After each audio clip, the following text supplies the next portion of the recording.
Dampak pandemi COVID-19 yang dirasakan tak hanya secara langsung oleh mereka yang terjangkit, melainkan juga warga yang kehilangan mata pencahariannya akibat wabah ini, mengundang simpati berbagai kalangan untuk membantu. Seperti halnya yang dilakukan oleh sejumlah organisasi yang tergabung dalam Lintas Aktivis Antar Generasi Indonesia, yang ikut berbagi kepada sebagian masyarakat dengan membagikan ratusan paket sembako untuk warga di dua lokasi berbeda di Kota Palembang dan Kabupaten Banyuasin.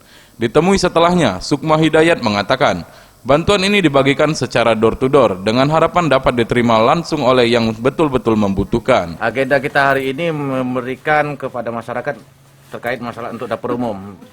Bahwa wabah ini bisa kita hentikan, bahwa wabah ini kita sama-sama, dan kita yakin dengan pemberian ini walaupun tidak seberapa ini bisa membantu masyarakat.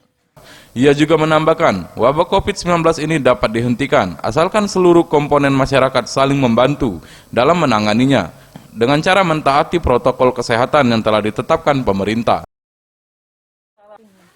Dengan ada bantuan ini, Cak Mani, tanggapannya? Ya, kami sangat berterima kasih atas pemberian dari ini karena warga sini sangat membutuhkan bantuan ini kan.